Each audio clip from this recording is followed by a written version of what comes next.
તેમજ મારા વાલા વિદ્યાર્થી ભાઈઓ અને બહેનો, આ શાળાના હું વિદ્યાર્થી છું। આજે મને એક શાળાના આ કાર્યક્રમના અધ્યક્ષ તરીકે મેં મારા ગુરુજી કહેવાય એવા સવિતાબેનને ટેકો જાહેર કરી મને આજે આટલે બોલવાની તક આપી છે। તો આપણે થોડું ઘણું હું કંઈ જે નોલેજ જાણું છું એના વિશે વાત કરીશું। તો આપણો દેશ 1947ની અંદર પહેલા અંગ્રેજોના શાસનમાં હતો। જે તે સમયની અંદર આપણા દેશના ઘડવૈયા નેતાઓએ ખૂબ જ લડી ઘડી અને દેશને આઝાદ કરવા માટે ખૂબ પ્રયત્ન કરેલા।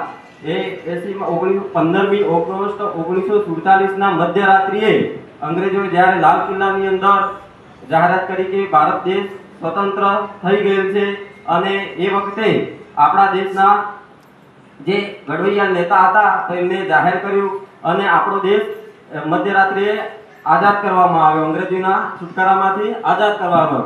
જે તે સમયની અંદર આપણા કેટલાક આ ટ્રાઇબલ એરિયાના ઘડવૈયાઓ પણ ખૂબ એમાં બલિદાન આપેલું, જેવા કે આદિવાસી સમાજના નેતા એવા ટટ્યા મામા ભીલ, બિરસા મુંડા, જેઓને જળ જમીન જંગલ એમના માટે ખૂબ જ લડી ઘડી અને દેશને આઝાદ કરવા માટે બલિદાન આપેલું છે। તો આપણે એ શહીદ વીરોને આજે યાદ કરવાનો એક સોનેરો અવસર છે।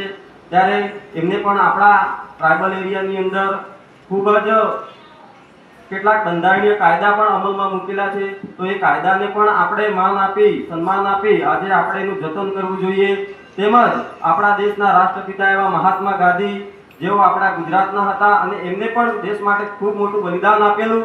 તેમજ આપણા શહીદ વીરો જેવા કે ભગતસિંહ, સુખદેવ, રાજગુરુ એવા આપણા નાની ઉંમરના શહીદ વીરો દેશ માટે આઝાદ શહીદ થયા અને આપણે કંઈક આપી ગયા છે। તો એમાંથી આપણને શીખ મેળવવી જોઈએ। આપણા દેશ માટે આપણા તમે જે કંઈ શિક્ષણ લઈ રહ્યા છો એ શિક્ષણ આપણા દેશ માટેનું ઘડતર કહેવાય। શિક્ષણ થકી જ આગળ વધી શકાય। તમારામાં જો ઉચ્ચ શિક્ષણ હશે તો તમે આગળની સમજ શક્તિ મેળવી શકશો। તો વિદ્યાર્થી મિત્રો, આજે ડિજિટલ યુગ આવી ગયો છે।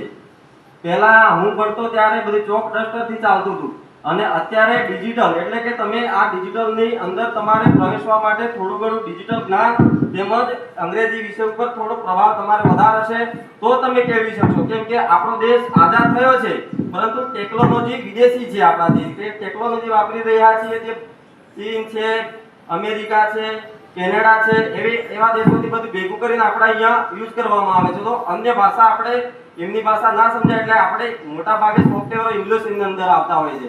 તો એના વિશે પણ તમારે થોડુંક નોલેજ રાખવું જોઈએ। અને મોબાઈલની અંદર દરેક નવી એપ્લિકેશનો આવે છે, એની અંદર તમે જાતે શીખો। કેવી રીતે શીખો કે શિક્ષણ જગતની અંદર ડિજિટલ યુગની અંદર અમારે શિક્ષણ લેવું છે, પણ આગળના સ્ટેપ અમને આપો તો એ તમને કહેશે કે તમે આ રીતે તમે શિક્ષણ મેળવો। શિક્ષણની અંદર ખૂબ જ આગળ તમે આવશો તો આવનારા સમયની અંદર આપણે ટકી રહેશું અને આપણો જે કંઈ છે તે જાળવી શકશું। તો આપણે આજે વિશેષ ન કહેતા આજે ડિજિટલ યુગની અંદર દરેક શાળાઓ ડિજિટલ થઈ ગઈ છે।